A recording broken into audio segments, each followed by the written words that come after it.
Right, is it working, Tom? Can you hear me? Everything's working. Completely fine. At the moment, I can't tell how many people are watching, but it looks like it's working.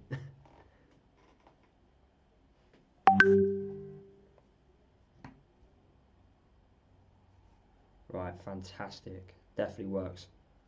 Right, how can I find out how many people are watching me? That's what I need to know. Concurrent viewers, 0. Do I need to go on YouTube?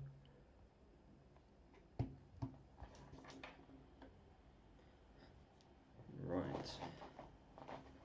Hello, if anyone can hear me, just let me know. On the studio, right.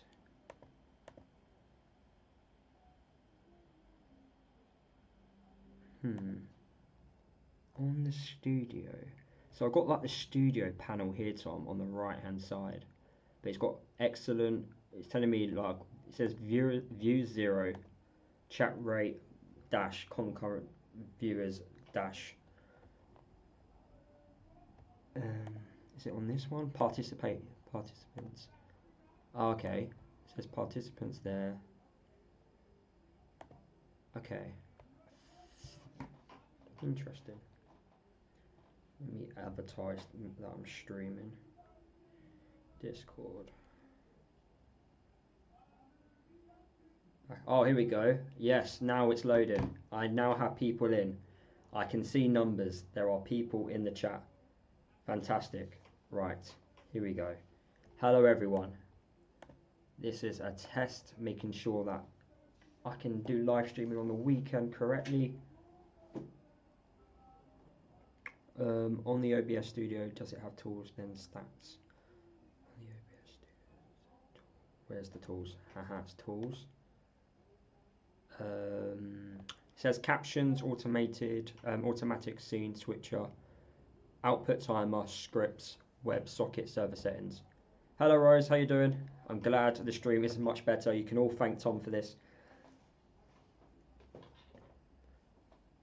I've got studio mode on the right hand side.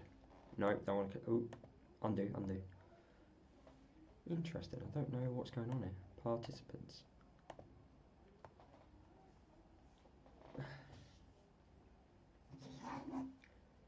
The only way I can tell that I've got people watching, one of the tabs at the top will have stats.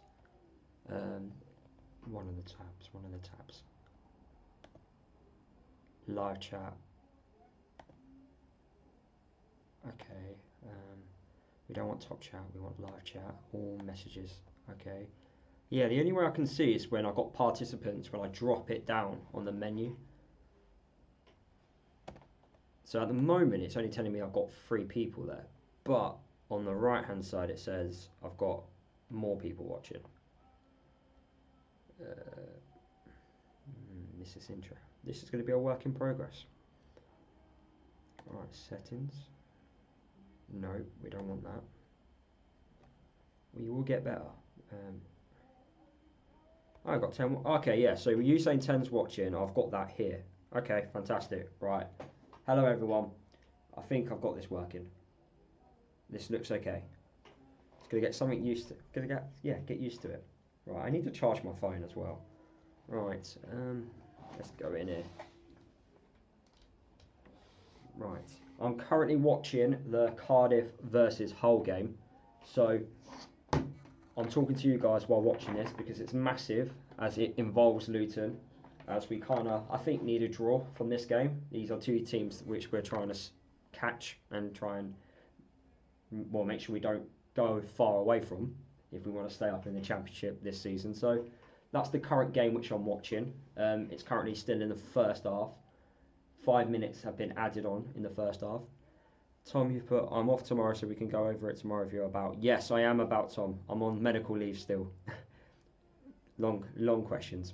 It's the whole thing, this medical stuff, doing my head in, have to admit. Oh, right. A couple of years ago, I used to drink a cup of tea and do live streaming. Now, I drank my tea due to the faults of the live stream, which I had earlier, but Tom has fixed it, so big thank you to Tom.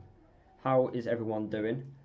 This is a live Q&A and me just chatting rubbish about football, so anyone got any questions, feel free to let me know.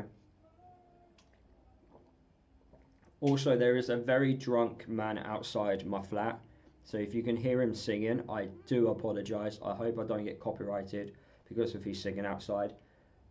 Only I can hear him, I think, but if you hear him, please let me know. I don't know what he's trying to sing. I think something from the 80s.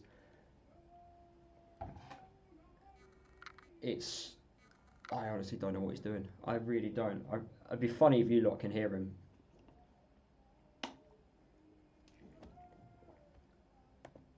Right, participants. This is weird. Right. Touch it. Right.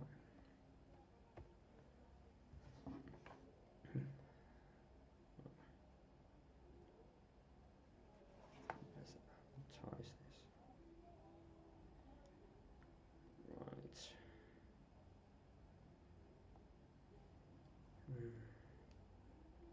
Just got to share this live stream about. Right, live. I've got it here. How do I share my live? Right, let's get this shared. Share. Here we go. Right, let's get this advertised.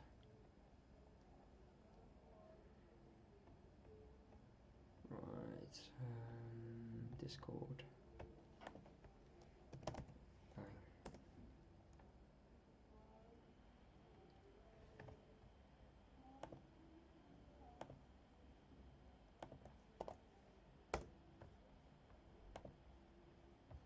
Right, that's me advertising my stream in my Discord.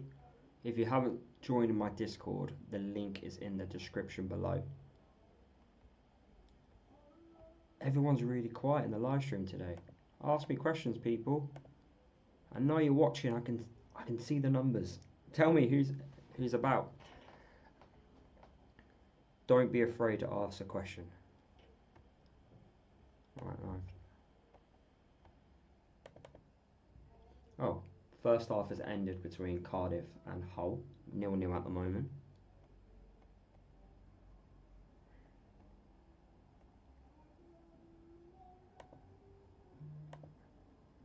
The man outside my house is so loud with his singing.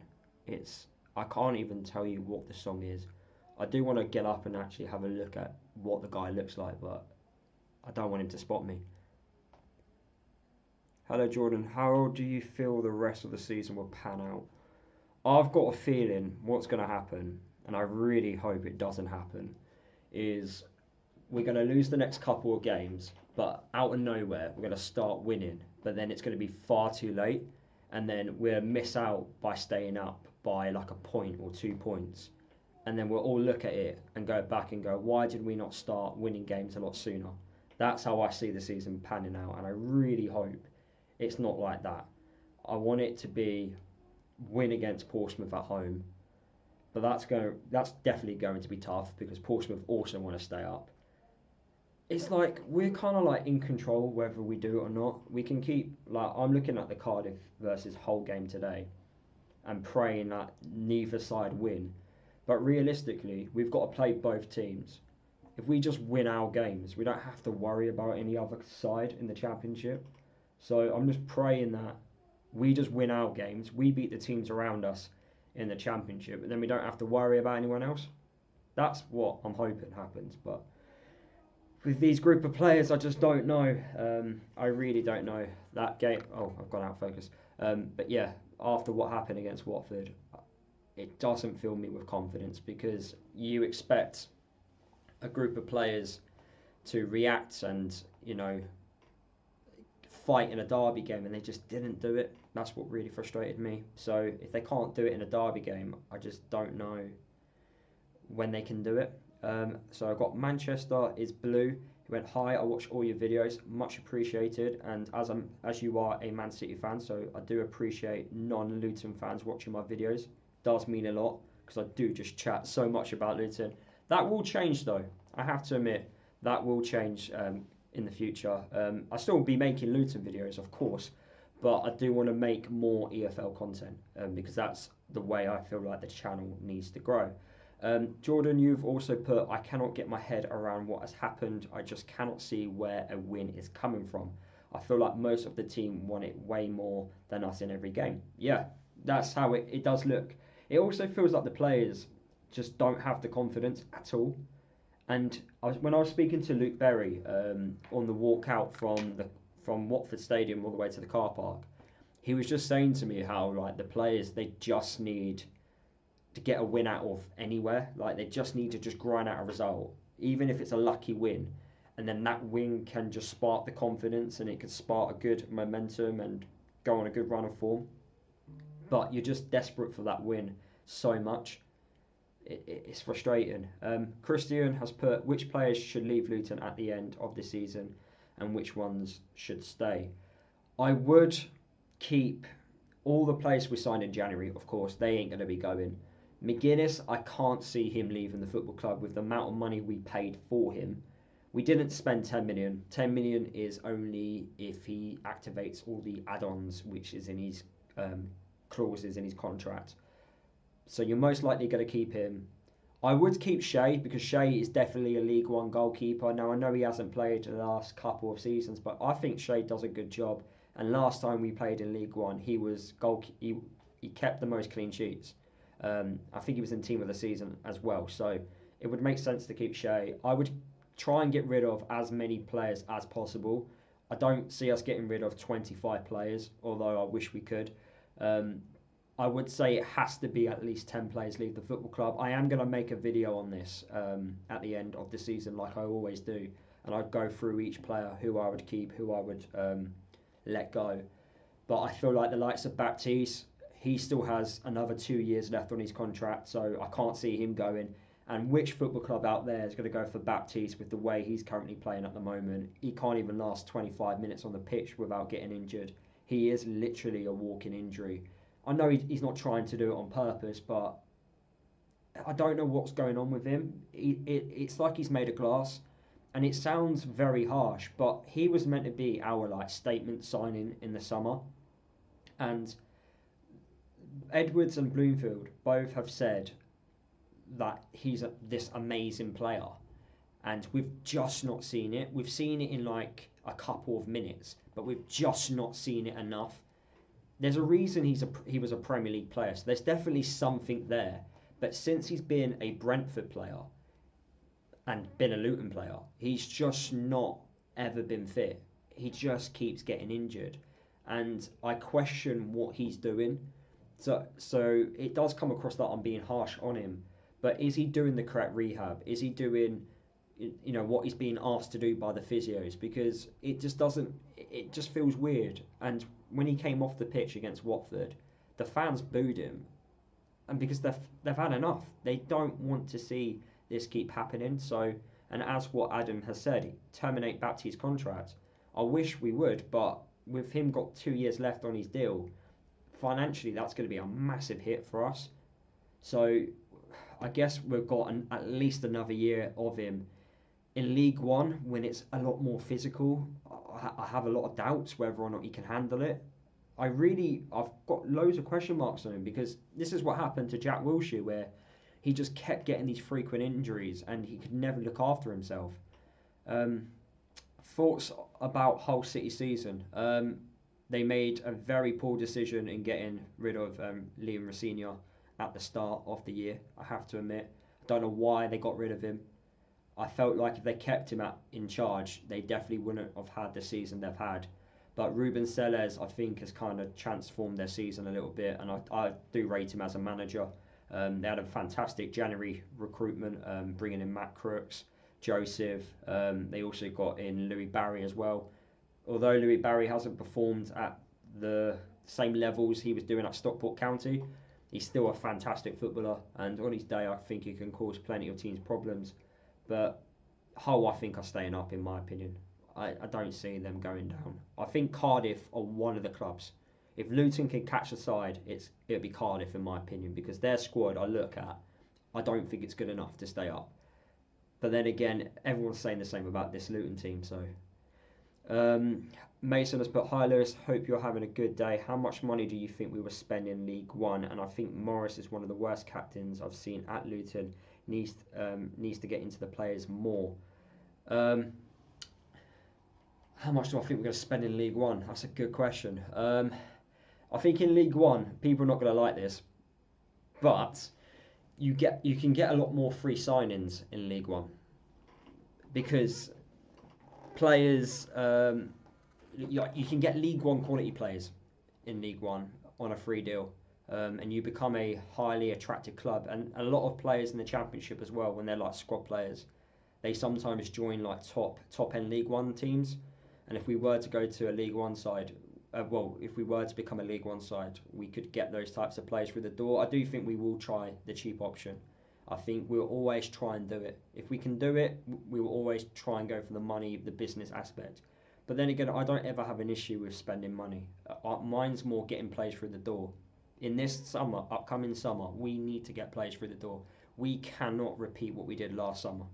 We cannot sign five? Was it 5 players at the end? So you got Baptiste, Walters, Walsh, McGuinness, Tom Krause. 5 players? Yeah, was it 5? Like that, it can't be that again. It really can't be that. It has to be at least close to 10. We need as many new faces through the door as much as possible. And once we've got that, you're hoping with the new faces we can get there. Got Manchester is Blue has said you should sign Adam Armstrong. I don't think Adam Armstrong wants to sign for Luton Town, mate. I really don't. I don't think many good players want to sign for a team that was in the bottom 3 of that is in the bottom 3 of the Championship. Bloomfield has got to go. He's not of this level. Bloomfield's not going. We've got to accept this. He is not leaving the football club. You don't sign a manager on a 3.5-year contract and only give him 8 games. He's not leaving. Deal with it. Accept it. He was not the right appointment. I agree, but he's a project manager. We're not going to get rid of him under 6 months. If we carry on and these types of performances carry on to next season in League One, then he would then have to go, because you can't keep that up. You can't have a year of not having an impact. But he ain't going. We're going to have to deal with it and just get on with it. It's these group of players. This is what people need to understand. These group of players are not performing under 2 managers. That's the most frustrating thing right now. So we need to just hope these group of players just get on with it and start winning games of football. Cal has put, are you going Saturday? Yes, mate, I am going to Portsmouth at home, hoping we can win and get the first win under Matt Bloomfield. George has put, do you think we should keep Asgard for League One? Because a lot of players need to go, but he seems like one of our top performers lately since signing. Asgard will stay for League One, and in fact, if we do go down, he will be one of the best players in League One. In my opinion, he's a Matt Bloomfield style of player. The creativity I think we can get from him, we've seen it already in moments in certain games, what he's capable of doing. Hopefully we can just see it for larger periods of time. We need to make sure he doesn't go missing in certain games, because a lot of times we keep bypassing the midfield and going long rather than playing it short. It's a confidence thing with our squad. When we've got the confidence, we're okay. And that kind of moves me on to the next question, which is, do you think Adebayo will regain his confidence? Only if he scores. The thing is with Elijah Adebayo, he does these spells, and it's so frustrating. And this is why he's not a Premier League striker. He could easily be a Premier League striker if he had the confidence, but he just doesn't have it, and that's a problem. As a striker, if you're not confident in yourself, big problem, because how can you have the backing in yourself when you're one-on-one with a goalkeeper to make sure you can finish it? You need that confidence. Mason has put, people say this about Bloomfield because he can get us up. Hey Lewis, there's been a lot of negativity this season for obvious reasons, but which Luton players would you say has impressed you the most this season? Only if it's due to comparison. Good question. Which Luton players have impressed me? There's not many, I have to admit. I expected a lot. Let me think. That's a tricky question. The negativity is tough. Even as a content creator, it, it puts me in a negative mindset and mood. You don't want to be in that type of way. Like when I was trying to make my video earlier today, I was thinking, how can I make a positive video? And I can't. I've just got to be honest and just say how I truly feel, and just say what I really think about a certain problem or situation at the football club. Which players have impressed me? To be fair, with the limited game time he's had, I have been impressed with Walsh, and I do think there is a player there if you can get him more minutes. If you can get him more minutes on the pitch and get him creating more opportunities and so on, I think you've got a good player there. And I do think he suits the way Matt Bloomfield wants to play his football, but it's all down to Walsh. Can he keep himself fit? And to be fair, recently he has. Can he be disciplined? To be fair, recently he has. And I do think in the last couple of games he has been good. Sheffield United, I thought it was great. Plymouth, I thought it was great. He was a positive for the game against Watford. He was the only one really keeping the ball. And the good thing about Walsh is most of the time he will have 90% passing success rate. And as a team, when you're lacking creativity, you need to be able to keep hold of the ball and progress up the pitch. And he's one of the players that you can actually trust and get on the ball. So although I hated him when he got sent off against Blackburn, he's slowly getting there and he's starting to perform quite well. I need to go back up. I keep talking too much. Mason has put Board's time to step up. I think they just need to start communicating and telling us what we need to do going forward. McGuinness could leave, but he feels like a loyalty player. I think McGuinness will stay. I don't think many clubs will go in for McGuinness, in my opinion. Daniel has put Lewis, 12 games left, starting with Portsmouth. I agree with everything you're saying. Need to be positive, mate. I'm trying, mate. I'm so badly trying. It's just difficult with these group of players, man. When I'm going to a game, yeah. So when I do like a match preview, I say how I feel at the time. But when that first whistle goes and I'm sitting in the stadium at Luton or standing away from home, when I'm in that stadium, everything I feel before a game goes, and I go in with an open mind. Like I don't ever want us to like lose or like have a problem. I mean like lose a game of football and like not do well. I want us to perform well and grind out a result. But something just happens on the pitch. One bad thing, crowd get on the players. I don't agree with it, but I can understand the frustration. And yeah, I'm always positive when the game starts. I'm positive. I'm like, come on. But then when the players start doing the wrong mistakes and they keep repeating it, and then you go like, that's when it gets annoying. Where am I? Luton should try and sign Newport striker Kyle.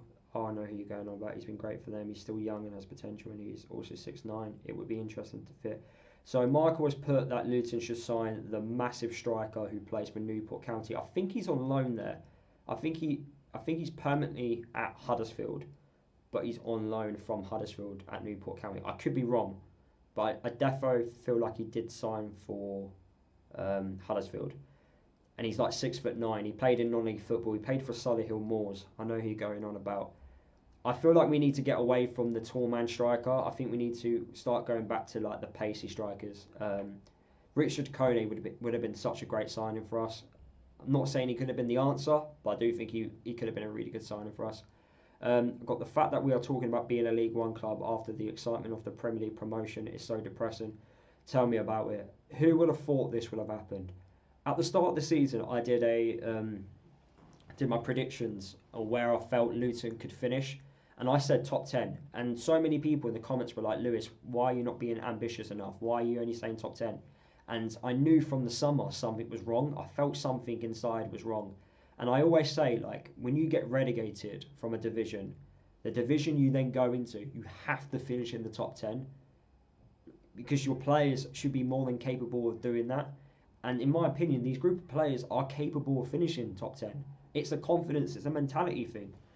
That's why I felt when we were looking for a new manager, I felt it needed to be the right fit. I felt like it needed to be the right manager with the right mentality. That's why I kind of wanted to go with Rossini, because Rossini, when he was at Hull, when he first arrived at Hull were in a relegation battle. He managed to get them out of it, and then the following season he managed to like rebuild the club and push on and compete for those playoff positions. That's why I was kind of vocal with him. But he's doing amazing in France, so fair play to him. But there ain't many managers out there. Like, I think Neil Harris at the time was available, old school type of manager. Would he have come in on a short term basis?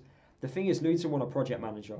I can understand it, but at the time in January, I think we needed someone to come in on a short term basis, just help us from now until the end of the season, and then in the summer relook at it and go again with a project manager. That's what I think we should have done. But how many managers out there want to do that? I don't think the likes of Cooper come to Luton, especially not in the bottom three. I think his mentality is a little bit different. I think O'Neill, what happened at Wolves kind of put me off him a little bit. So there wasn't really many managers, I have to admit. Let's move on to the next question.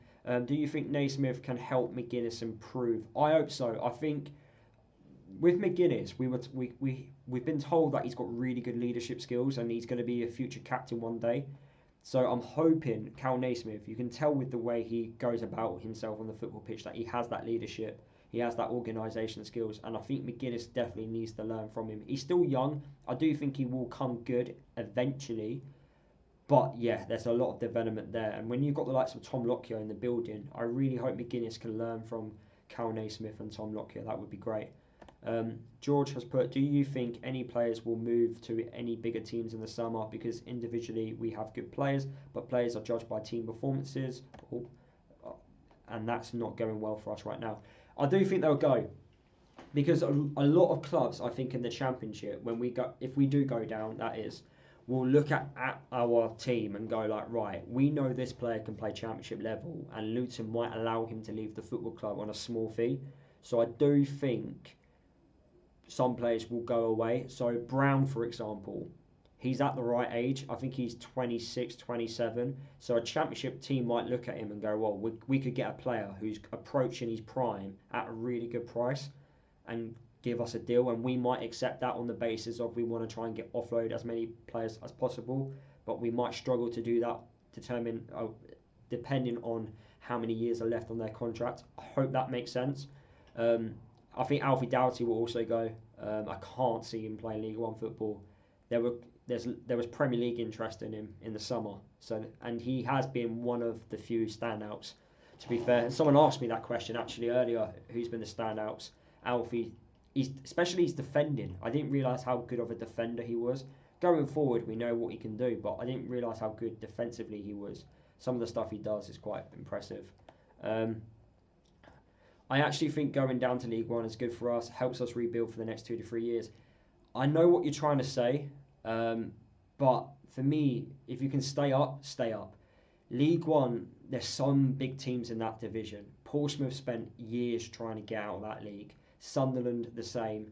Charlton have been in that league for a couple of years. Birmingham have been lucky. I would say lucky, but they've been taken over by new ownership. So they are able to go, right, here's 15 million, we want this striker. And they're able to do that because they've got the money. Wrexham as well, Hollywood ownership. It's a tough league. There are so many good teams, and that's without including the likes of Bolton, who haven't had the best of seasons. Peterborough, who are normally up there, they could get relegated to League Two. And then Cardiff have just scored 1-0. Is that Robinson? Robinson's been Cardiff's best player this season. The amount of goals he scores, he's the only one that actually scores, and he's just done some weird dance routine. Good finish, to be fair. Ball just pinged to the edge of the box, and he's just volleyed that home. Cardiff was the team which I was kind of expecting to not stay up, but if they keep winning, they keep going 3 points away from us, and I think that's their game in hand, so they definitely will go 3 points away from us. Great ball into the box. They clear it out to the edge. Hull don't really react to Robinson with the volley. Great finish. No chance for the keeper saving that. We need trying to read this. What is your ideal backline? I would play a back four. I would play right back would be Hashi because Hashi's more experienced. I didn't realise Hashi played for the Asia Champions League winners. So he has experience playing in the Asia Champions League. Now I know the quality isn't as good, but you would like to think he has the ability. He also won something in Asia as well. But he's very experienced as a right back. Played over 200 times, so we should see him play as a right back. Centre back partnership. If they're fit, I would go with Burke as my right-sided centre half, and Naismith as the left-sided centre half, and then left back I'll go Alfie Doughty. That would be my back four. But we keep playing a back three, and for some weird reason we don't play Alfie Doughty as a left back, even though I do think he can play there. We can just allow him to be an attacking one. We can focus to play there. I don't know why we don't do it. Do you think this new stadium was a mistake? No. We need the new stadium to grow as a football club. Without a new stadium, we can't, as a football club, we can't go from here to there. You look at Brighton. Brighton are able to achieve what they need to achieve because they got the new stadium. That's why. And it allows more fans to come to the stadium. It increases revenue and the income. So you need a new stadium to progress to the next level. That's why Brentford got a new stadium. Although Brentford Stadium, the new one I don't really like. They also did that for the same reason. And you look at those two football clubs. Those are the two football clubs which I would like to think Luton are inspiring to be. Unfortunately, we just have got the recruitment wrong. My stream has gone down, so I'm just going to quickly refresh my page on the old laptop. It's so annoying, this Sky Plus deal, yeah? So, on the Sky Plus deal with the Sports Plus, if you've got the red button on the remote, you can watch any game. But I've got Sky. I've got a Sky account. But when you try and watch a Sports Plus game on your laptop, you don't have access to all the games. It's so strange. And even on Sky Go as well, you don't have the access to all the games. You've got the Sky Sports Plus channel, but you don't have the ability to watch any of the other games. So for me to watch Cardiff versus Hull, I've got to find a dodgy stream, even though I've got Sky. I don't have a Sky box in my flat. I've got a Sky box at my mum's house, but still, why can't you watch a Sports Plus game on your laptop when you've got a Sky account? It makes no sense. So now I had to find a stream in order to watch this game. Will Wrexham copy Luton's story? I don't think they will. I think they're trying to do it a weird, strange way. They keep going for the old player route. I don't know why. Their recruitment's really strange, Wrexham's, looking at it. But I don't think it's going to be similar to Luton's. I think they're going to try and replicate what we're doing, but I think a lot of teams think it's easy. It's not easy. And I think a lot of people think, because Luton can do it, we can also do it. We've gotten a lot of praise for buying players for the future, but do you feel that that's come at the expense of players that could have had more of an impact in the first team? Yeah, I felt the January transfer window was signing players for the future rather than signing players for now. I think Asgard and Aldas might have an impact this season, but the likes of Fane and Masoko, I don't think will have an impact this year. I think that would be next year. Ali, I'm unsure about because we're not playing him in his correct position, and we're not been playing wide attackers. Cal Naismith's been brought in for a short-term basis, same with Bola as well.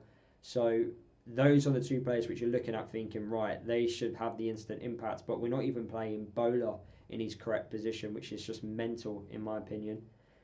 Don't think it was worth spending all of our money on the stadium. Look, I don't think we have. This is when I want the ownership to come out and actually tell us what the money's been spent on. Because from my understanding, and this is what I've been told by someone, that the Premier League money hasn't gone towards the stadium. Apparently it's a completely separate pot of money that's gone to the stadium. So I do think I think there needs to be a bit of clarity, because a lot of people think, why did we increase the capacity of the stadium when we're not progressing on the pitch? Why did we not use more money to get better players through the door and so on? So there needs to be a little bit of clarity regards to the stadium situation, because it is a really, really confusing.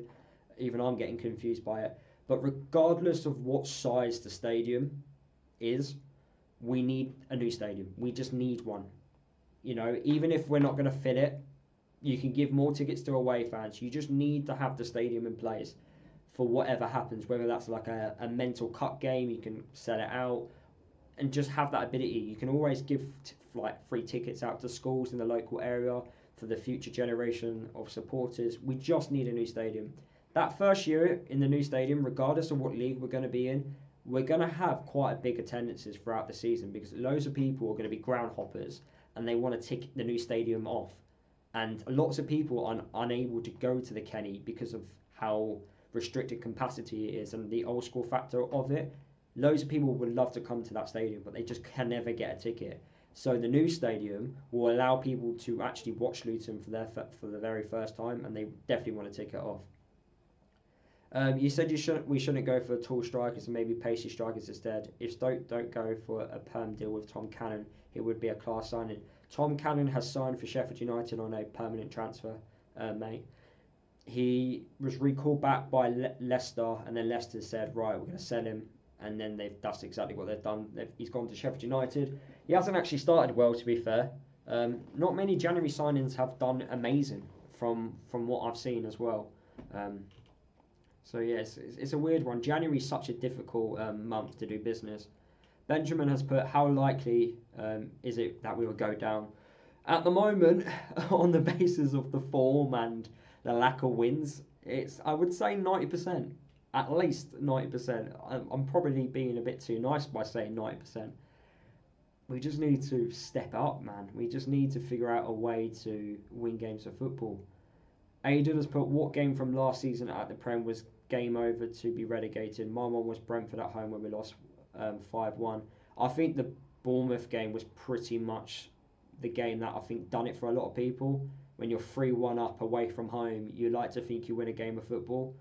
But to lose that 4-3, and I think at the time as well we had a lot of injuries. I think a lot of people just felt, yeah, that's it. We just don't have the players in order to stay up. And I still say, if we had a fully fit squad throughout the whole season, I think we stay up. I back that 100%. I think we beat a lot more teams, because that run of form which we were on such a great run of form, and then we didn't recruit in January, and it was so frustrating. Yeah, didn't recruit in January. And then we just had that injury crisis, and it proper killed us. Sorry, I need a drink, man. I've been talking straight. Right, we made the biggest mistake not clearing enough players out in the summer and not taking advantage of Premier League loans.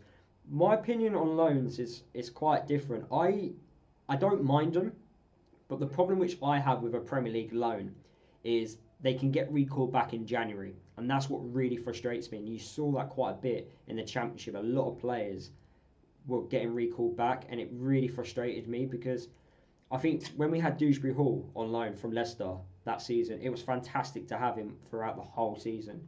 But I was so worried in January that we were going to lose him, and that's always the worry when you've got a loan player. So I'm not too interested in the loans, but I do think we should have brought in more players in the summer. We made a massive mistake there. Is Teden Menji out for the season, or have I missed something? So at the moment, he's been posting on his Instagram with him recovering back from his knee injury. I think there is an expectation that he will be returning at some point in the season. So I do think he is expected to return. Ben has put, do you think Rob and the board were too naive in just thinking we would just win games? I think something was wrong. I don't think we're ever going to get the truth behind the scenes. I've heard a few rumours, which I don't really want to say on camera. I might tell people what I've been told in person, but I have been told a few rumours which I don't think are true, but they sound crazy what was going on behind the scenes. But who knows what could have happened. I think it was really stupid of Rob to say, right, I want to change the style of football, I want to play a more attractive way of football, but then don't bring the players to play that style of football. When you come out and say, right, I want to play this way, and play out from the back, I want to control the play in the opposition half. You need to bring players in order to do that. You signed Baptiste, who, as we all know, has plenty of injuries. Walsh, you signed him quite late, also has plenty of injuries. McGuinness, not really a ball-playing centre-half. Walters, a youngster who is going to be one for the future, of course. And Tom Krause, who's not really... Tom Krause, we played him out of position. I was speaking to a German supporter online, and a guy from Germany online, and he was saying, I don't understand why you're playing Tom Krause further forward. He's more of a defensive midfielder. And that's what I thought we were doing. I thought we were bringing him to compete with Nakamba. So the fact we were playing him further forward like we were doing with Alan Campbell didn't really make any sense to me. But then Tom Krause, I felt he tried. I just felt he just looked out of place in his position. He just didn't really play in that correct position for me. Daniel has put, Lewis, whether you know it or not, you are the biggest YouTuber influence for Luton. Players will listen to this. We need positive energy from you. Mate, I don't think players watch me. I really don't. And if they listen to me, I like to think they would then react, because I think I give them the hard truth about their performances, and I feel like they should listen to me. When I say they're not doing enough, they should think, right, am I not doing enough? I understand what you're saying about the positive energy, but I can only give everyone a positive energy when I see good stuff on the pitch. I can't make up stuff. So, and that's why I've been commenting on my latest video saying, look, if this is negative, I'm sorry. I can only give you what they give me. And I will always try and find the positive in something. But if they don't give me the positive, what would you want me to say? Like, I don't want to lie to you. You know, that's just me. And that's why when you look back at all my videos from League 2, even when we were performing well and we were doing well, if I saw a player not perform well, I would call it out, even when we were winning promotion. So I will always say how I just like truly feel. So look, these players, I don't think listen to me, but if they do, then they need to start putting my words into actions. That's for sure. I've got a comment here saying, panic buying from the summer set the tone for the season. I get being smart on the signings, but we need to understand this market. Baptiste wasn't a panic signing. Walters wasn't a panic signing. McGuinness, I don't think was our number one pick. I think we were looking for other centre-backs. Apparently in the summer we had problems with agents. I think it's a poor excuse, in my opinion. I don't think that's good enough. We've been progressing as a football club quite well over the years, so I like to think we've developed a good relationship with certain agents. So I find it strange that the year which we're not performing well, when we're now calling out agents, that kind of doesn't make sense to me. So whatever the truth was from the summer, I don't know how true it is, but we obviously, something went wrong. We didn't get our targets. Our targets, of course, went elsewhere, and we ended up, I think the problem was McGuinness was on our list, say for example. So we wanted 8 centre-halves before we got to McGuinness. McGuinness was number 9 on the list, and then we got to the point where we're like, right, we need a centre-back, so we've got to go all out for McGuinness. But then Cardiff were like, hang on a minute, we know you need a defender, so we're going to ask for X amount of money, and they were kind of surprised that Luton were willing to pay it. So that's what I think happened. I think Krause, when it comes to a lone player like Krause, I think we found out his availability quite late on in the window. And then Walsh, I do think we brought in Walsh on the basis of we couldn't get other players through the door. So Walsh definitely felt like a panic signing, despite Edward saying that he really wanted to bring him to the football club. If we really did, we would have done it a lot sooner. The same with Moses as well. I don't think we wanted Moses. I think we wanted other players, but we were unable to get these players through the door. Let me go back up because I've missed a few comments. More than happy for half the team to go, in all honesty. That comes from Harris.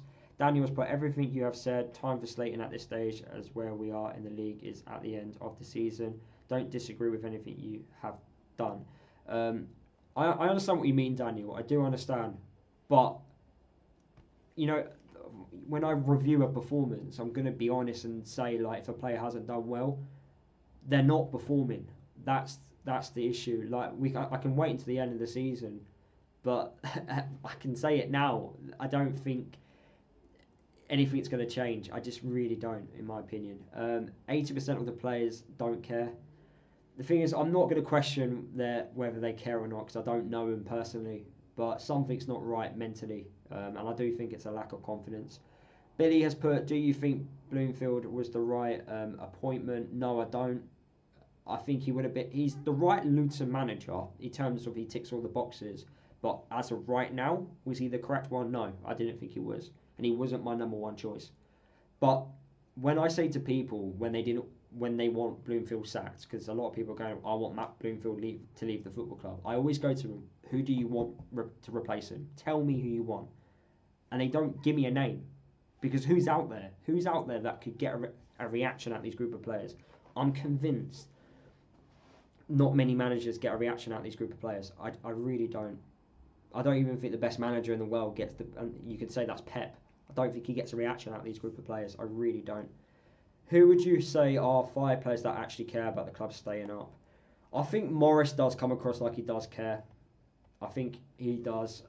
I can see in his attitude that he does care. I just think he's trying too hard, Morris. That's his problem. I think he's trying to be a leader and he's just struggling to do it. So I do think he cares. I think Clark does. I think what Clark has achieved in a Luton shirt, I think he does care. So that's 2. Trying to think of other players as well. It's hard to tell with these players because I'm looking at their body language and I can't really tell. Do people? McGuinness felt like a panic buy. Yeah, it did felt like a panic buy.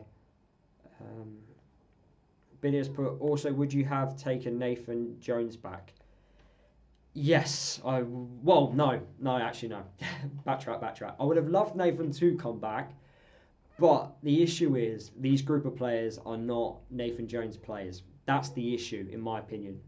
So you look at the starting 11 that played against Watford. Morris was his former player. I'm trying to think of who else was. Bell was. So that's 2 players. Alfie Dougherty was, so that's 3. All the rest are not his players. So would he have got the same reaction? I don't think so. It's too much not a Nathan Jones team anymore. This is very much a Rob Edwards team. So it's not got the same Nathan Jones players that are willing to run through a brick wall for you.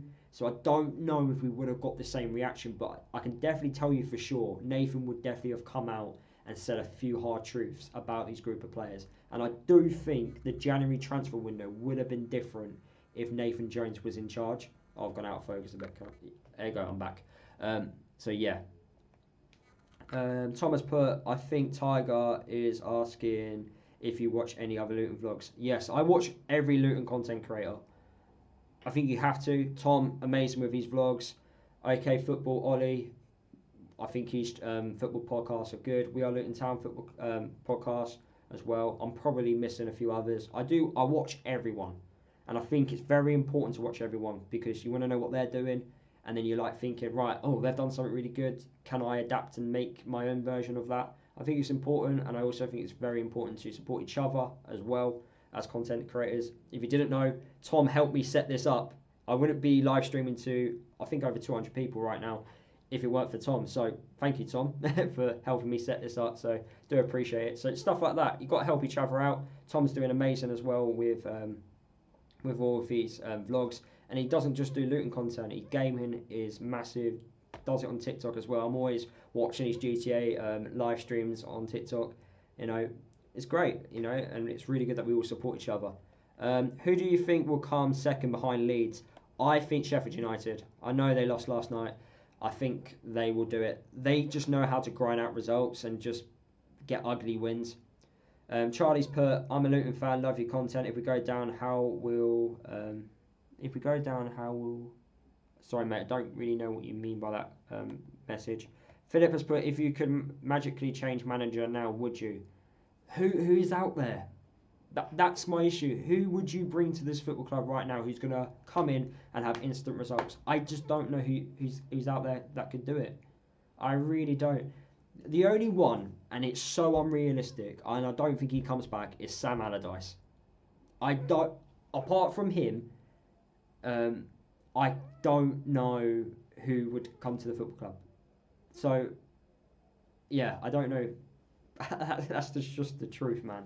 I really don't know. Sam Allardyce is the only one, in my opinion, that I think might have it in him to do it on a short-term basis. But we are not sacking Matt Bloomfield, who's just signed a 3.5-year contract. He's going to have at least 2 transfer windows to try and turn this around. If this continues in League One or next season, that first 6 months, we're in trouble, and well, he's going to be in trouble. That's for sure. Think he meant who will leave in the summer transfer. Oh, okay. Sorry, Charlie. So yeah, who do I think will leave? Hopefully, majority of the squad will leave in the summer. That's what I'm praying for. Hopefully, majority of them all leave, and we can proper rebuild in the summer. However, realistically, I think at least 10 will go. I think a couple of players will go back to play Championship football, because I seen like a post online saying about who would want our players because they've been playing really badly this season. Player agents, they get a move for them. Players will have the attitude, well, I will force a move, and I think that will happen in the summer. I think we're going to see a lot of true colours in the summer. I think we'll see the true players that want to stay here and fight for the shirt, and those are the real ones that want to be here and don't want to go down from this season. So you'll see that next year. I'll keep Pelly for next year. Pelly in League One will do a good job, but I wouldn't give him a long-term contract. And I think at the moment for Rotherham, he's doing quite well, in fact. Tom put, do you think Adebayo will ever get back to his best? Tom put, I can't even speak now. Do you think Adebayo will ever get back to the player he was 2 years ago? I hope so. It's a confidence thing with Adebayo. Once he gets that confidence, he doesn't stop scoring. But he's better, Adebayo, as just a single striker. Every time he's partnered up with someone, he isn't the same player. We need that raw Elijah back, but it's a confidence thing with him. Once he gets like a goal off his backside, he's like a different player. And you saw against Sunderland, he scored the goal, and then we played Coventry the next game, and he scored a really good finish. If he didn't score against Sunderland, he wouldn't have scored that goal against Coventry. That's the type of player he is. But you can't have a player like him up top who's just got no confidence. And what's really strange is Elijah gets all the chances. Morris doesn't. Morris is never in the box getting those chances. It's strange. Oh damn it! I actually need to message my girlfriend because she's going to walk into my room and think, why is he talking to himself for about an hour? So yeah, I need to message her and to tell her, actually, I'm live streaming. You might not want to come in here because you're going to be put on YouTube. Currently live streaming. Let me know when you want to come in. You want to. And hi. Cool. Right. Aidan has put, would you trust Nathan Jones for the rest of the season? Like I said earlier, I just don't think Nathan gets the best out of this group of players. I think the issue was we just took too long to sack Rob Edwards. We should have changed the appointment. Well, we should have made the change in November. I think if you brought Matt Bloomfield in November, we wouldn't have seen what we've seen. We would have seen a reaction by now because that would have gave a new manager time. You look at Coventry, for example, yeah? So Mark Robbins left in November, I think, or just before November, around that time. And they brought in Frank Lampard. Frank Lampard didn't hit the ground running straight away. It took some time, but now you're seeing the good stuff from Frank Lampard, and he's doing an amazing job. So not many people thought that would happen. So yeah, it's fantastic what he's doing. Alfie to Millwall. I think Alfie goes to a better club. I think Alfie goes to a club pushing for promotion, if I'm being honest with you, and I just don't see Millwall doing it. If we go down, these players will go. Kaminsky, Moses, Menji, Doughty, Hashi, Chong, Adebayo, Brown. I wouldn't say no to any of those. I think they would all go. I agree with you, Ben. Tigers put, will Thomas Tuchel get England to win the next World Championship next year? I really don't know with England. It'd be interesting to see who he calls up. he's mentioned about calling up a few championship players, which kind of worry me a little bit because I feel like you should be calling up from the best division in the world. Yes, there's good players in the championship, but you should be calling up players in the Premier League. I'd be interested to see what style of football he plays as well. But he's a born winner. He knows how to win stuff. In a tournament format, I think he'd be quite good. So let's see what he can do. And it'd be quite funny, a German boss winning the World Cup or Euros for England. It'd be quite good for us. So yeah, it'd be interesting to see what happens there. Philip has put, will be interesting to see all the truths about the season's failures come out when we're in the, well, when we're at the point. Yeah, it would be interesting to see. I want the owners to come out and say something, not on a programme. I want a statement. I want to know what the future of the football club is going to be. Is a director of football going to get appointed? I think some communication needs to come out just to reassure fans, because a lot of fans this season, I haven't lost faith in the board, but a lot of people have. So I think they have to come out and say something, because they are not as backed as what I think they are. A lot of people find them accountable for this season. They definitely had their faults and have definitely played a part in why this season hasn't been good. So I do think they need to come out and say something. Whether or not they will say something, I'm not too sure. Their communication hasn't been the greatest. Ever since Cardiff have scored their goal, Hull have just piled on the pressure. And Ethan Horvath's in goal. Wow. I forgot he played for Cardiff. I think this season he's been their number 2 goalkeeper, but I didn't realise he was playing today. To be fair, I haven't really been paying attention to the game. I've been too busy answering your questions, guys. But yeah, this was actually meant to be just a practice test on the live stream, and I was meant to do this on Sunday just to see how it would work. Because at the moment I'm in my brand new flat. That's why the background's completely different. My old background with the shirts is gone. No more videos like that anymore. So this is going to be the new kind of setup. I'm going to put some Luton frames up. Brought some frames along with me. I need to put some LED lights up. I've brought some here. Don't know how to work these, but I'm thinking about putting these lights underneath my soundboards there to make it look all pretty and fancy. Because ideally I want to be able to turn the lights off and record and look a bit like studio-y. But yeah. Ben has put, how many points are we getting this month? Reckon we could get 7 from Portsmouth, Cardiff and Hull. I just want us to start winning, Ben. If we can win against Portsmouth, I think that could kickstart it. But that's what we're all praying. Everyone in this chat is just, well, if you are a Luton fan, it's just praying we can beat Portsmouth and that can kickstart the season. That kicks on a good run of form and we just keep going, because we do have some tough teams coming to us. We've got Leeds coming. Blackburn have just hired a new manager today, the ex-Barnsley boss. We've got Middlesbrough, who are not on good form right now, and Michael Carrick's job is definitely, in doubt. He might be leaving the football club. So you've got them coming along. We've got to go to Hull. We've got to go to Cardiff. We've got to go to Derby. We've got to go to Stoke as well. So we've got some winnable games there. We really do. It's in our hands. If we want to stay up, man, it's in our hands. But we've just got to beat the teams around us and go on a decent run of form. But we've just been unable to go on a decent run of form this season. It's been quite frustrating, I have to admit. Ed has put, what's up, Lewis? I believe Saturday is make or break. What do you think? I'm just praying we get a win, Ed. I thought against Watford it was our last opportunity, because I thought, right, that could be the game to kickstart it, but it just wasn't. And I just don't know how much confidence has been damaged from that defeat. Hopefully not. Matt Bloomfield's going to get a week on the training pitch. I'm hoping to see a reaction. I heard a rumour that these group of players apparently are not liking the overload in training. Apparently they're working, well, they're doing too many training sessions. Professional footballers earn a decent amount of money. I'll be working hard in training, especially in the current position which we're in. Don't think they should be moaning about it, but it's just the situation which we're in. I do think not beating Portsmouth on Saturday, I think that will I think a lot of people's confidence will go 100%. Charlie's put, we've got to go to Burnley away. Yeah, that's another game, another team which I forgot about.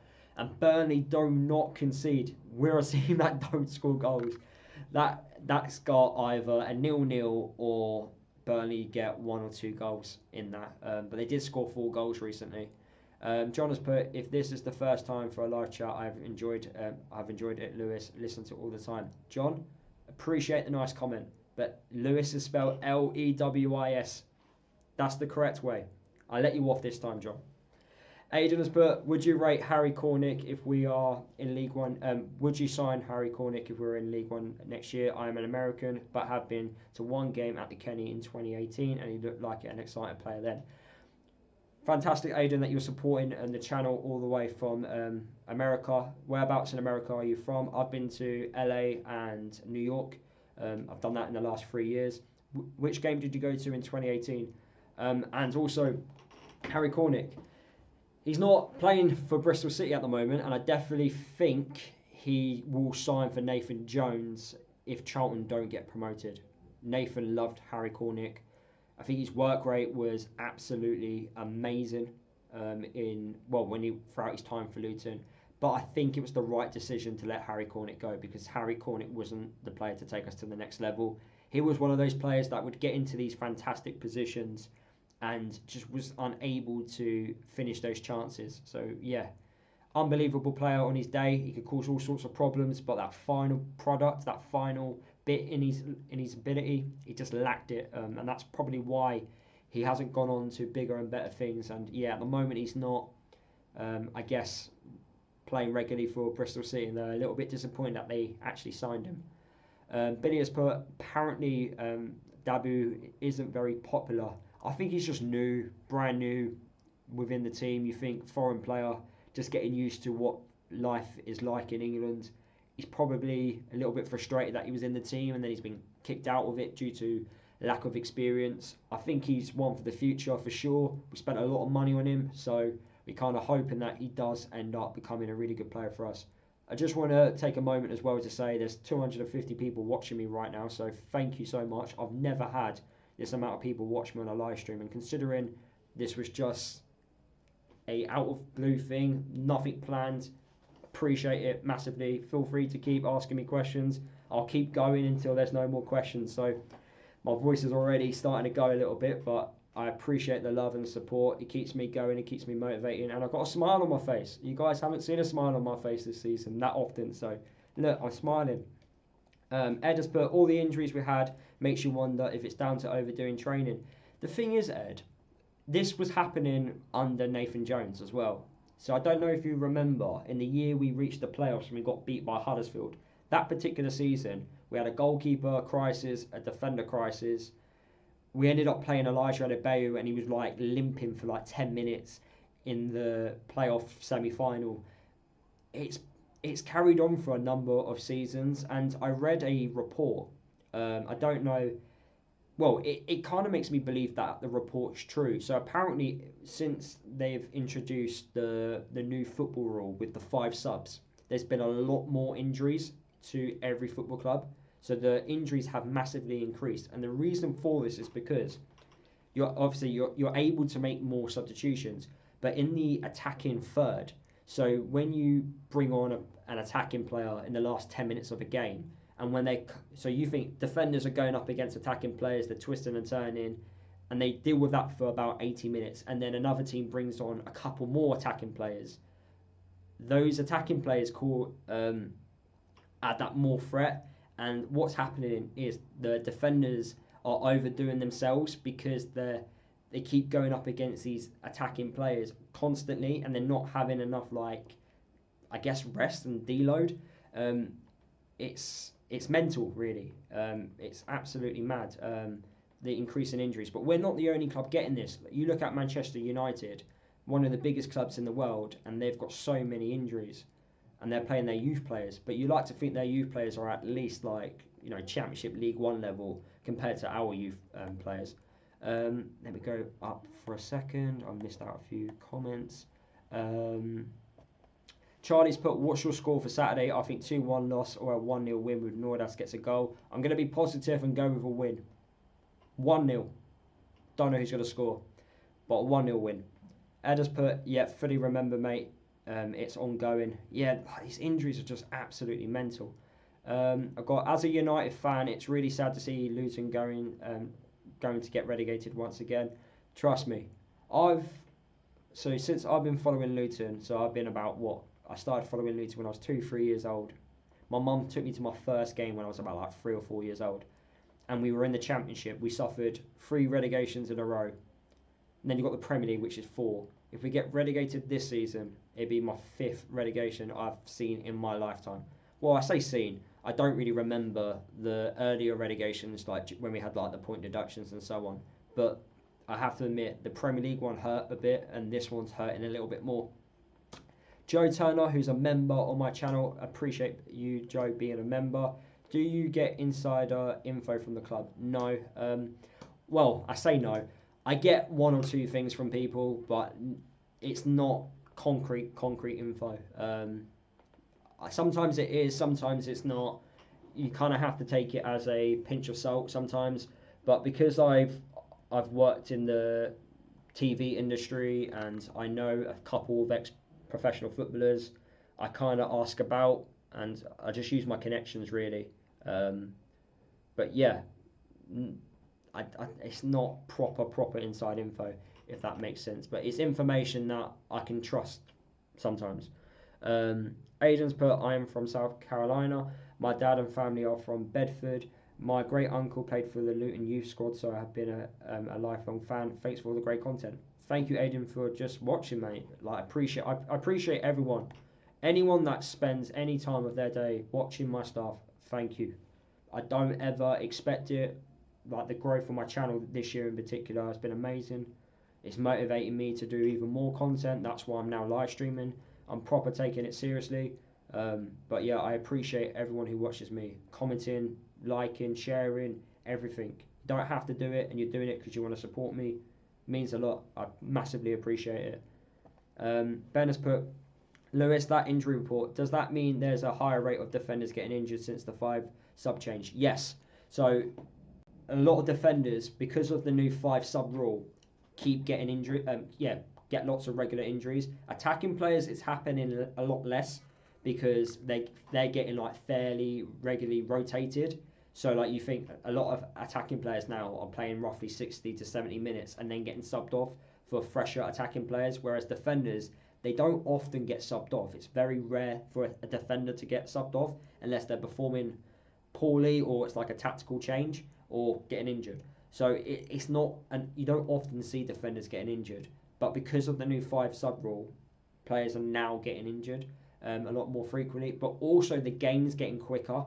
That is also happening. Like, my dad's pretty old school, and I'm definitely sure there's going to be a few old school supporters watching me, because a lot of my audience is actually over the age of 60. I appreciate it. Everyone, don't matter what age you are, watch my content. I appreciate it. But the old school supporters, a lot of them will say, well, back in my day, it was quick. But the science and the data does suggest that the game is getting quicker. Players don't go for a pint after a game anymore.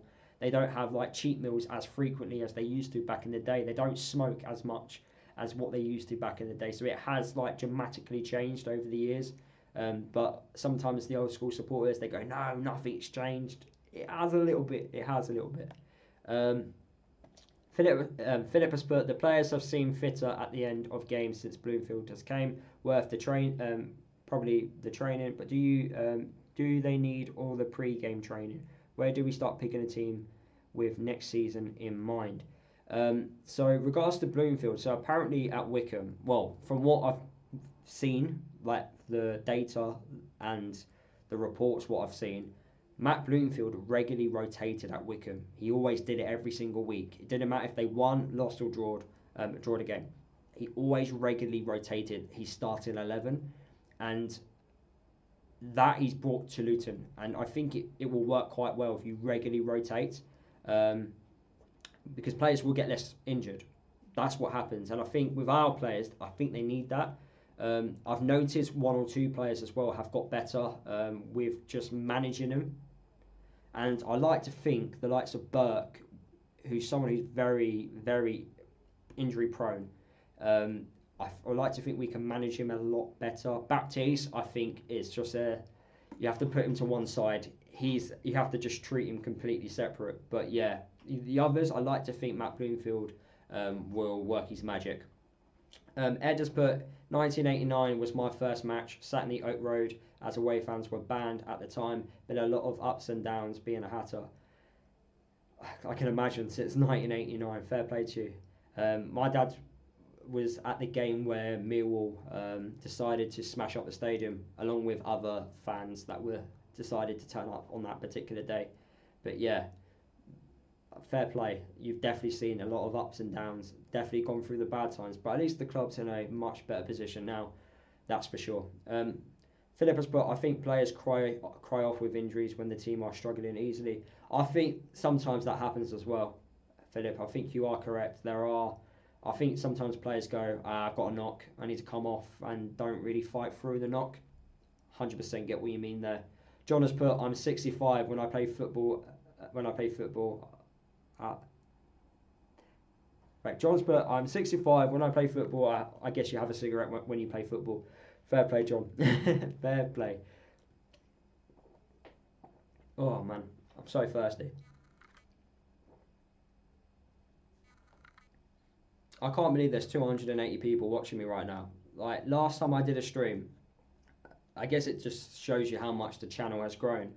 I used to do it on a Sunday morning. I used to like drink with honestly with like a cup of tea in my hand, and I used to just like stream for an hour to 30 people, and just have a little chat, like I have done now. And it never used to be this amount of people. So I appreciate all the people that's tuning in, watching. If you're new to my channel, please subscribe, much appreciated. If you want to become a member as well, you get exclusive perks. Actually, I should big up the membership actually.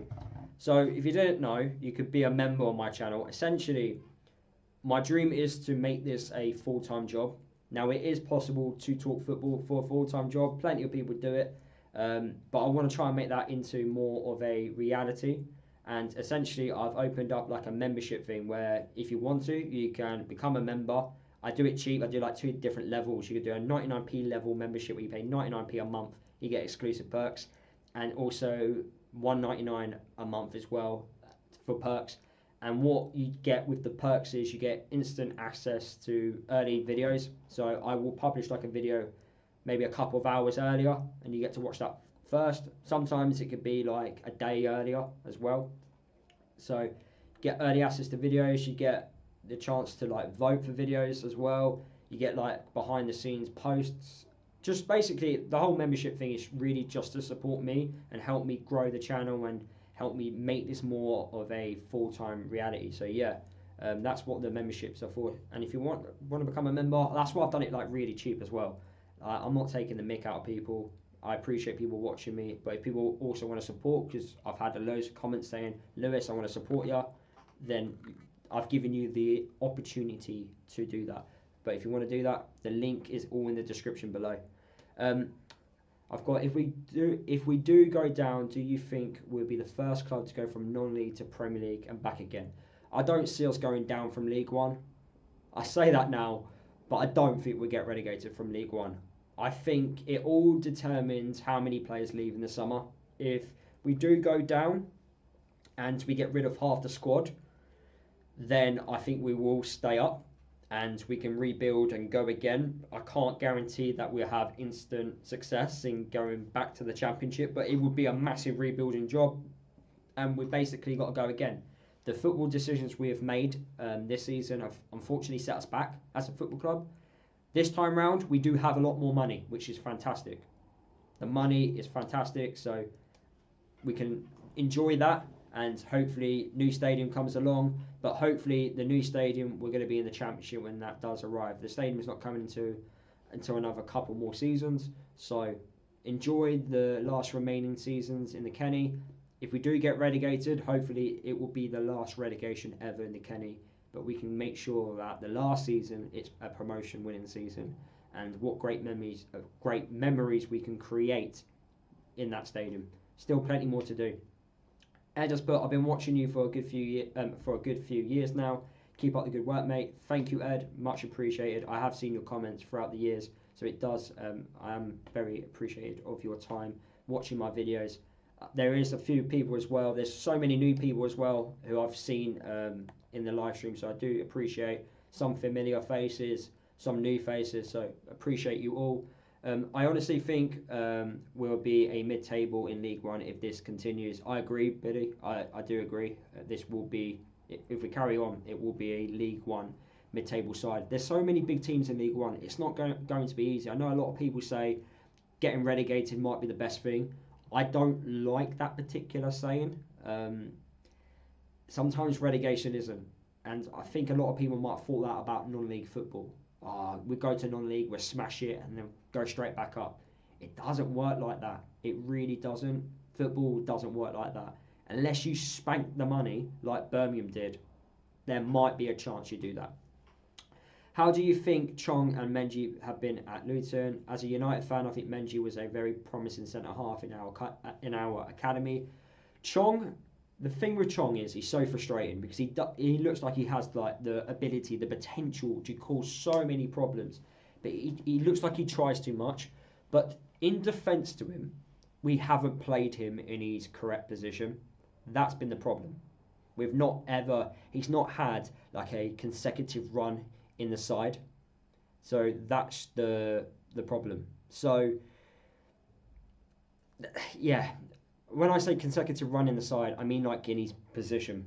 I needed to reword that correctly. Yeah, in his position. So I mean as a left winger regularly, that's his position, and he hasn't had a consecutive run in the team. And until that happens, I don't think we're going to see the real Chong. But there's been times when he's unplayable, but then there's also been times when he's just not been playable. He's just been not really promising. Whereas with Ted and Meni, for example, he's been a massive standout. When we brought him to the football club in the Premier League season, I don't think we were expecting him to be this standout player, and he has. You know, we had that injury crisis in defence, and he's been brought in and he's been unstoppable. But for some weird reason, his attitude and, not his attitude, but for some weird reason in the Championship this year, he's not been the same player. And then he had an injury, and he was meant to have surgery at the end of last season, and he didn't have the surgery. And I don't understand why, and he played through the surgery. So it didn't really make sense why he didn't have that. And then you can see in his performances, he wasn't the right type of player. And then it got to the point where he hurt himself too much, and then he needed to have the surgery. So now we're waiting for him to recover back from his... So it's just really frustrating. I don't know why he didn't do that. But there's definitely a good player there. Christian has put, are the players we've signed, were they... Sorry, Christian, I don't know what you mean by your comment. Ryan, I hope Johnson stays long time. He will be it'd be good for us next season for sure. Yeah, I think Joe Johnson in League One, I think we'll play regular games. I think in the Championship it's just too much, and I think at the moment playing youngsters, it's a tough one because I think right now you need experience. You need just to get you over these games, and you've noticed in the last couple of games that the youngsters have caused a few mistakes, and it's cost us a few results. For the future and for when you start a season, playing youngsters fantastic, but not when it's business end of the season. I do think Joe Johnson could become a really good player for us, but not now. I think next season will be it. Ed has put, it was a massive mistake not to have the surgery. Yeah, I don't know why he didn't have the surgery. It didn't make any sense for me. I don't get it. Should have had it in May when he was told to have the surgery, and then most likely he would have missed a couple of games in the Championship season, but at least he would have been fully recovered. Whereas now he's missed a large portion of the season. He was playing through an injury which he eventually needed to have anyway, So I don't get what he was trying to do. Was he just trying to hold off not having the surgery to prevent not having a move? Of course, like Toronto, is it Toronto? No, Torino in Italy, as Tom has suggested in the comments. They were after him. That move, of course, didn't happen. It looked like it was going to be a loan deal. And then as he just decided, nah, don't, yeah, I'm not going to have the surgery, it felt weird. I think he was expecting a move after his performance in the Premier League, and he just didn't quite get it. Ed has put, I don't know why Shea is considered number 3. I play him now as number 1. I do think the goalkeeper department definitely needs to be looked at. I'm not against Thomas Kaminski. I'm not against him at all. But Thomas right now, he's being error prone. And that's a problem. You can't have a goalkeeper which the defenders don't trust. And I don't think he actually trusts the defenders in front of him. So we need to address it. We need to look at this and go, right, what do we need to do going forward? Because if he keeps making mistakes, then you've got an issue there. You know, that goal against Watford shouldn't happen. Now, I know he's not at fault for it, but he was part of it. The Plymouth goal, he stayed glued to his goal line. Oxford away, he could have done better for that goal as well. So we need to make a decision. And I forgot to mention this, but when we won promotion in League 2 and in League 1, we had a goalkeeper called Marit Steck, who was very error prone. And that was during our promotion season. And it got to the point where he was costing us. And the defenders in front of Marit Steck, they were good defenders. But the goalkeeper just wasn't being reliable. So we got to the point where we had to bring Shea in goal. And then everything was solved. So right now, I think it would be the correct decision just to replace him for a couple of games, just to see if improvements are made in goal. And if they are, fantastic. Then we can keep with it and hopefully confidence starts to build. But I don't think he should be playing for the sake of being playing. I don't think he should be starting every single game. He's the only one within the starting 11 that hasn't been dropped. Yes, he's won us points this season. He's won us points last season. But right now, he's not winning us points. And that's the problem. And that's a problem which we need to look at, in my opinion. Tom has put Walter should be our number 1 next season in terms of in right back. Oh, he means Walton, who's on loan. Is it Dundee he's on loan in Scotland? Billy has put, I think Shea has the same problems as Kaminski. Great shot stopper, not great off his line, and absolutely not good with his kicking. But Shea, I think, communicates. I think that's the difference.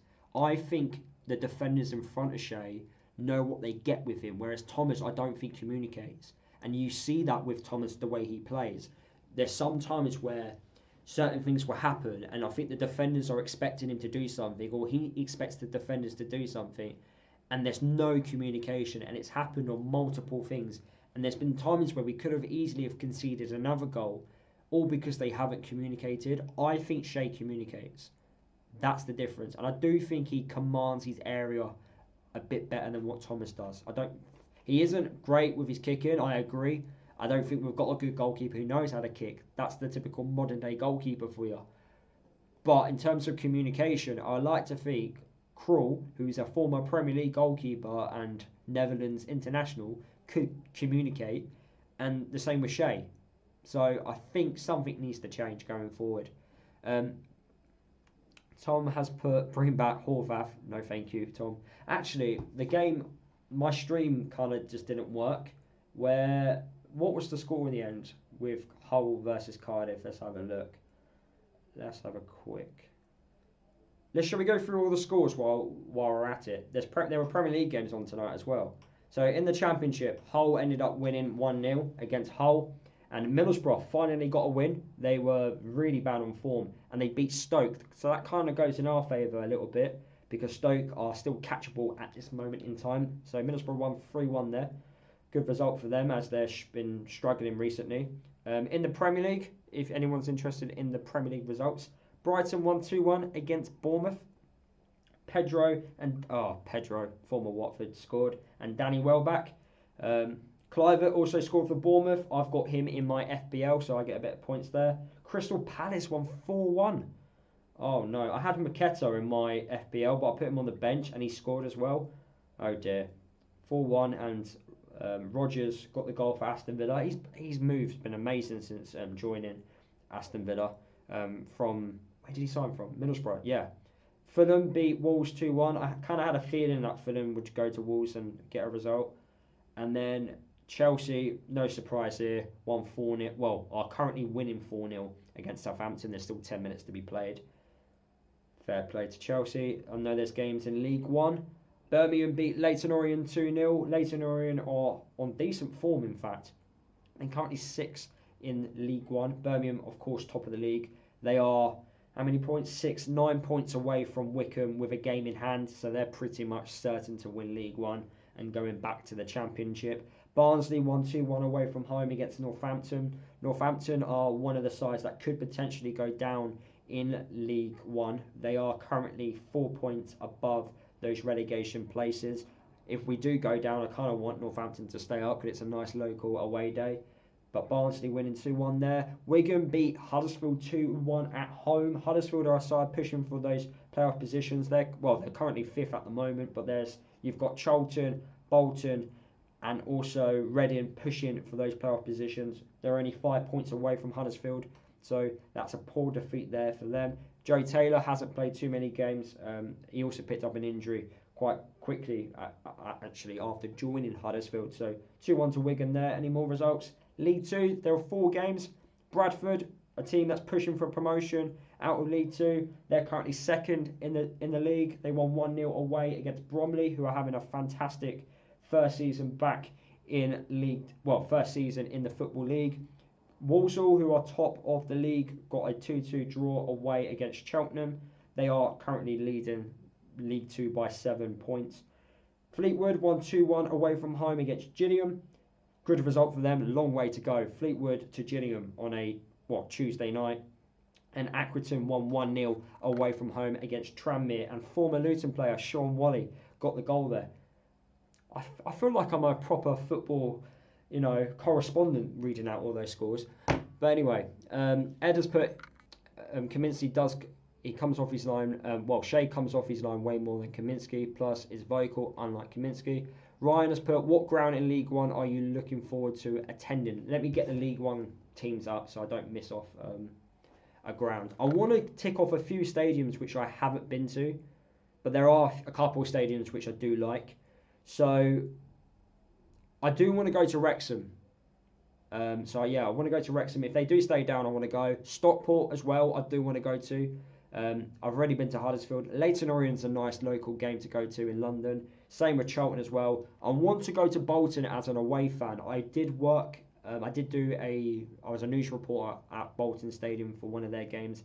They played against Swansea. This was a couple of years ago.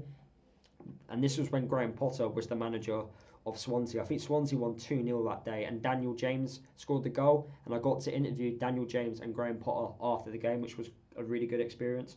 So I would like to go to Bolton as an away fan. I haven't done Reading, but then I've been told Reading is the middle of nowhere and isn't a good stadium to go to. I also want to do Exeter. Exeter, one of those grounds where I feel like you just need to just do and just tick off. But I've done a lot of League One stadiums, if I'm being honest with you. I've done Cambridge, I've done Shrewsbury, I've done Crawley, I've done Burton, I've done Peterborough, I've done Bristol Rovers, I've done Northampton, I've done Mansfield. I haven't done Rotherham, haven't done Exeter, I haven't done Lincoln. I have done Wigan, but not watching Luton play. But I don't mind going back there. Stevenage, I've done Blackpool, I've done Barnsley, haven't done Reading, I've been to Bolton, but not watching Luton. I've been to Charlton, I've been to Leyton Orient, I've done Huddersfield, haven't gone to Stockport, haven't gone to Wrexham, have done Wickham, and I have done Birmingham. So I've done quite a bit of League One stadiums, to be fair. So yeah, just the ones that I haven't done, I would like to tick them off if possible, just to make sure that I can scratch it off on my away days map. I've got like a stadium. I've got a poster with all like the stadiums on, and get to scratch them off once I've been to.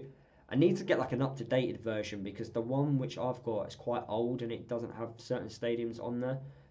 But I've done quite a bit. A lot of people say doing the 92 you need to watch your team play. if I'm being honest with you, your team might not play for us, might not play a certain team ever, like throughout your existence. Especially if you like support a League Two side. When are you going to play Man City? Only in the FA Cup. So technically, it's one of those ones. Joshua, who is a Sunderland fan, has gone. Who do you think is going to win the playoffs? I think Burnley. And I'm only saying Burnley on the basis of the way they play their football. I think, remember when Huddersfield won promotion and I don't think they scored a goal in the playoffs and they won on the penalty shootout. I actually think that's what they're going to kind of do similar. I think defensively they just don't concede and they just know how to score goals on the counter attack and they just know how to get ugly wins. That is Scott Parker. Sunderland, the youthful side of Sunderland, you like to think could potentially do it, but I just think Burnley, their game management, their game experience, I think Sunderland do lack a little bit of experience within their side because they've got so many youngsters, and I think they struggle to figure out a plan B sometimes in some of the games. But yeah, I think Burnley, I just think they've got it in them. I really do. Jeff has put at least Hull lost. I agree, but I think Hull stay up. I think Cardiff's the one that could get brought back into the bottom three, but then they keep winning, which is just mental because I look at their squad and I just don't think it's that good. Ryan's put Exeter's a great stadium, brilliant fans. I know they've got that is it like the clock, which they call it, the cop stand, which it goes up like a steep hill, and they've got all the fans behind the goal. I do want to see that. Apparently the atmosphere is good there, so yeah, definitely want to at least visit Exeter. Every time we've meant to play Exeter, it's falling on the wrong day for me to go. Hector has put, your season is not over yet. 36 points to play for. Your team needs to start to fight for every point. Hector, we've been waiting for this to happen all season, mate. I just really struggle to see where we're going to pick up a win. Hopefully against Portsmouth this Saturday. John has put, I took my kids when they were little to watch Bolton and Luton. Fair play. I've never done Bolton. I didn't get to go to their old stadium, and yeah, I haven't been to the current new one. I know it's right by a retail park. Well, I've been to the new one to work, not as a Luton fan, but yeah, I know it's by a retail park. Michael has put, do you know when Chong may be back from his injury? Apparently he might be back soon, very, very soon. I think he's behind Burke in terms of his rehab, but he might be back very, very soon. I think if he's not back for Portsmouth, he might be back for Burnley. Hector has put, I think Burnley will get second, Sheffield United get third. The thing is that Sheffield United squad, I think it has to go up. That squad is just mental. The quality in the side is good, but recently in their games, they've been winning ugly, and they are beatable. I agree with you, Hector. They are definitely beatable. If Luton knew how to be clinical in front of goal, I do think we would have beaten them, in my opinion. But Sheffield United, I just think their group of players, when they're all fit, I think they can cause so many problems. And they've got quality all over the pitch. They've got a good goalkeeper, the defenders are good, the midfielders are good, strikers are good. I think they needed Kiefer Moore. Well, I think Kiefer Moore did play last night. I watched bits of it last night, the game, but not all of it. Where did he come on? Yeah, Kiefer Moore came on in the 90th minute last night. I think he needed to come on a lot sooner because Leeds are not the best in the air. So Kiefer Moore, with that old school type of experience, he would have definitely caused a few problems. Ben, start the season, I thought we would score goals and concede them. Kind of your score. Kind of you score 2, we score 3, but we've scored 31 in 34 matches. Mental. I know, Ben, it's crazy. Honestly, in the Premier League, we never had a problem scoring goals. I think we scored nearly 50 goals in the Premier League. It was never an issue. We knew how to score goals. We just always conceded. But I thought this season in particular, defence, we were trying to sort it out, and then we're carrying on scoring like we were doing. But it's just not happened, and we've got proven strikers, proven championship strikers, and Morris, Brown, Adebayo, and they're not scoring. It's mental. Ed has put, who do you think has, what do you think has gone wrong for Morris and Adebayo this season? I think the lack of chances in games. I think confidence.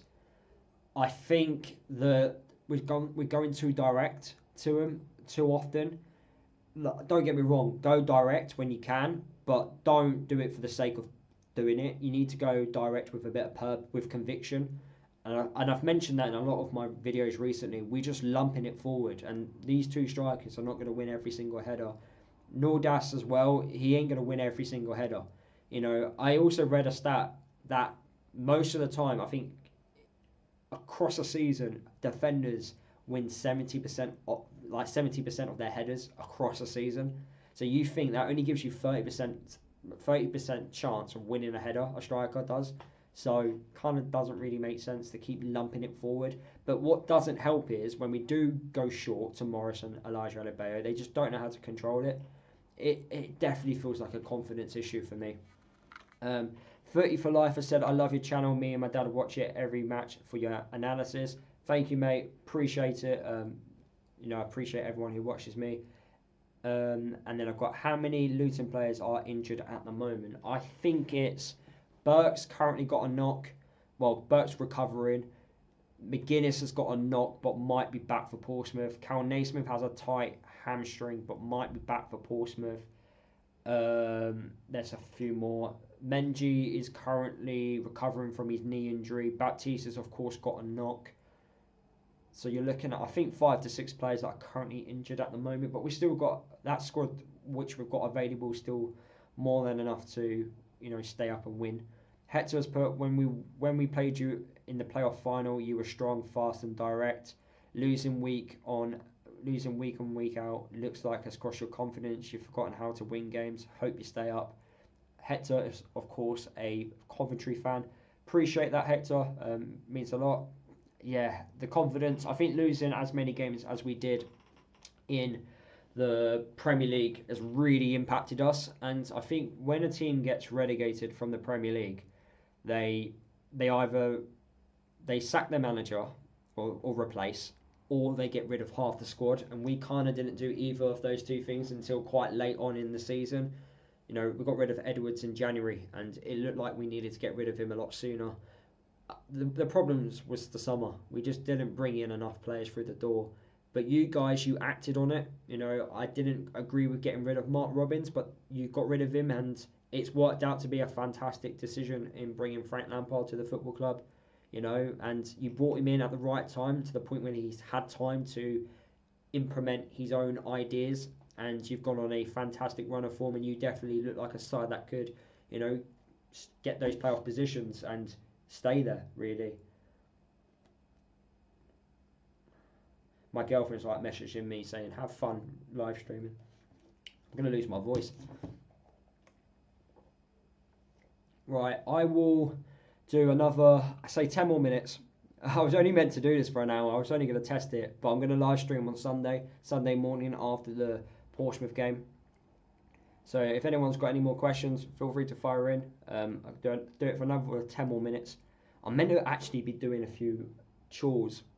I'm in my new flat at the moment, and basically we officially move in on Friday, but we've been given like early access to the flat. So I've meant to be kind of like painting the wardrobe, because my girlfriend does not like the colour of it. She wants it to be white. I don't know. Apparently it looks nicer. So I've currently got to paint that white. But it doesn't just need one coat of white paint. It needs like 2 or 3 to make it look good, which is so frustrating. And we've got 2 massive ones. So I've done my one, which has got a load of my clothes in. Now I've got to do her one, and it's just like, oh, for crying out loud. But I don't want to get paint all over my Luton gear, because I've got so much Luton gear. I don't really have like dirty old painting gear to wear, so it's like, oh. So I have to be like extra careful, so it takes me even longer to do. But not a big fan of it, I have to admit. But I also need to rebrand this room a little bit. Need to add a little bit of Luton stuff. I mentioned this earlier, but I brought in some LED lights which I need to set up, which I'm going to put along, well, can't see it, along this bit here. So that's where the LED lights are going to go.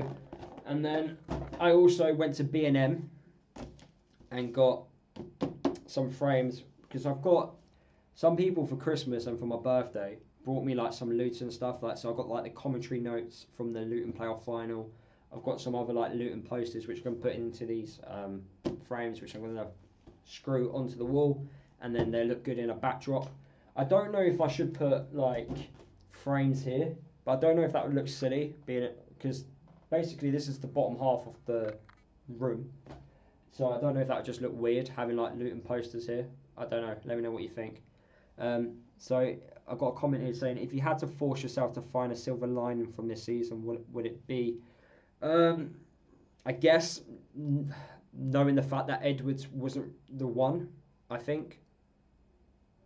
Is that a silver lining? I don't know. Silver lining from this season. Maybe.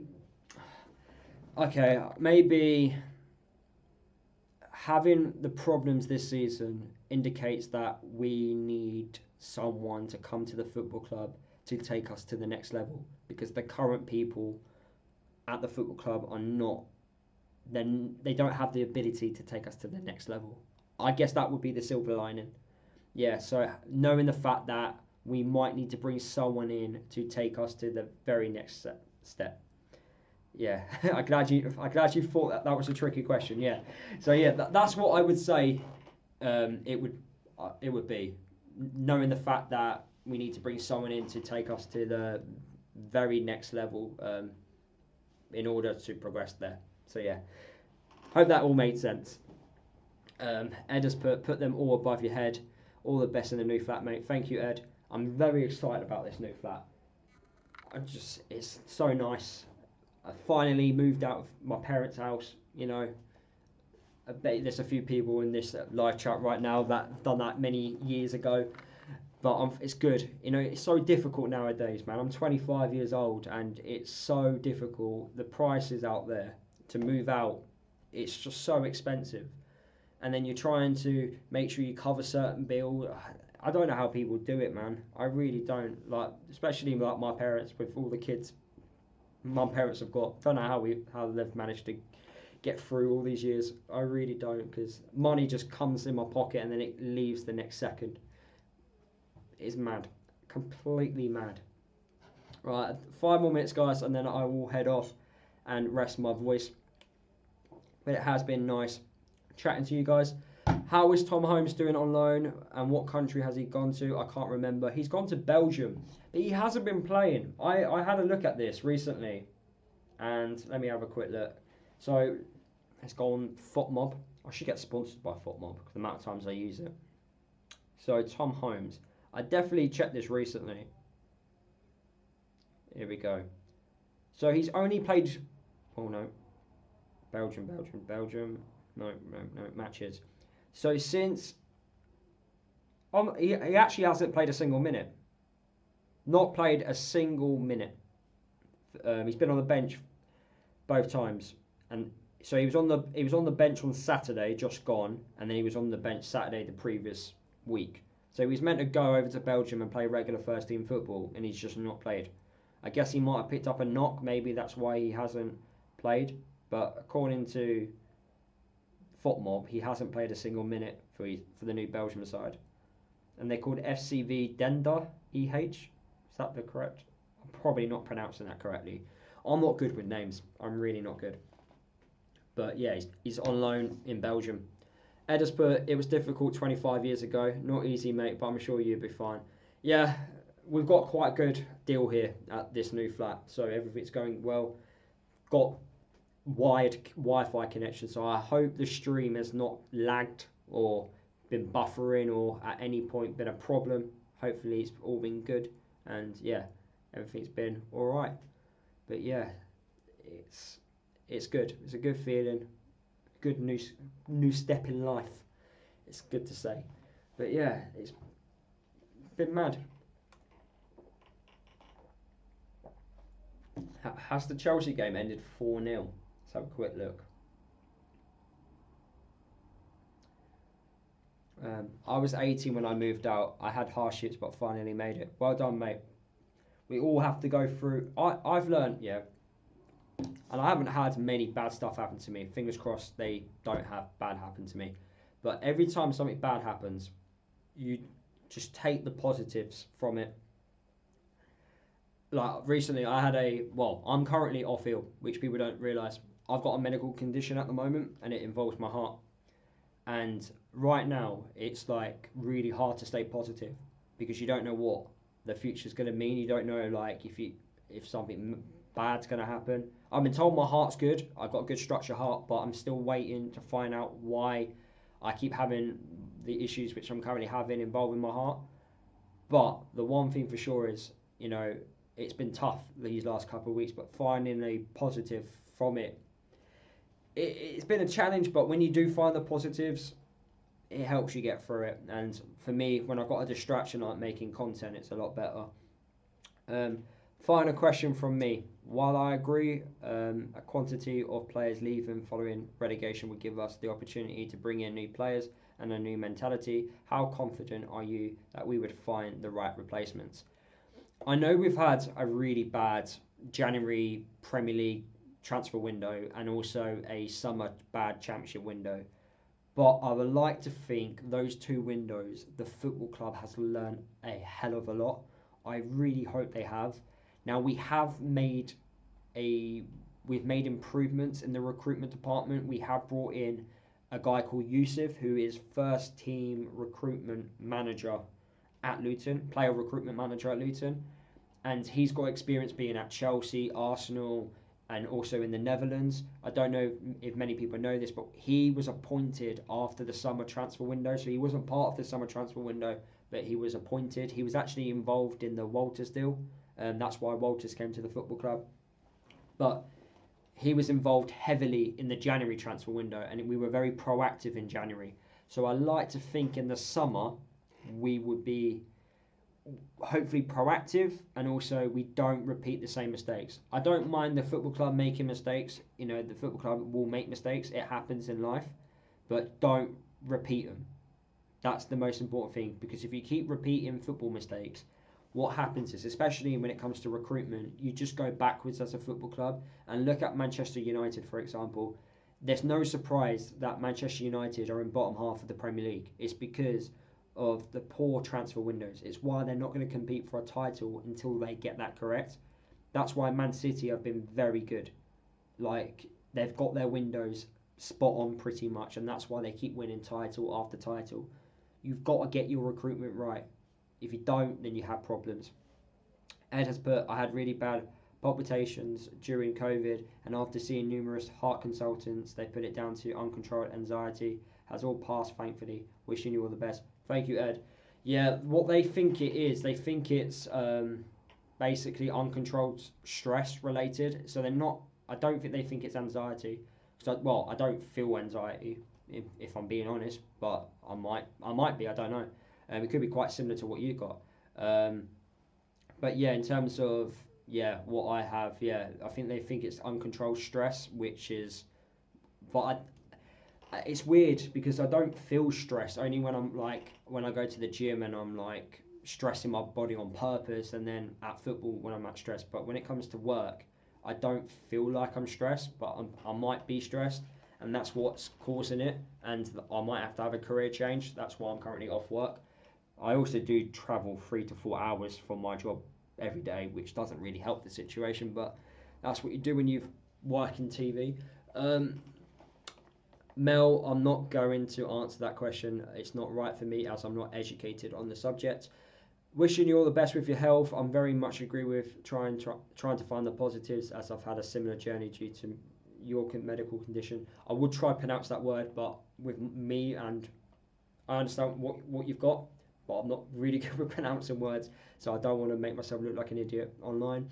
Philip, the players mentally is so important in any players we sign going forward. We don't need any more repeat.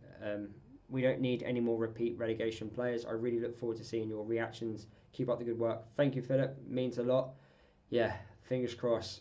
New signings will massively help us going forward.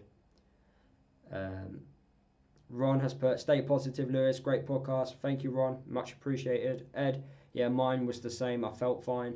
Ed, you also put, it's like your body is in the fight or a flight or fight mode, even though you don't want it to be. Yeah, completely get what you mean. It's just weird. It's completely weird.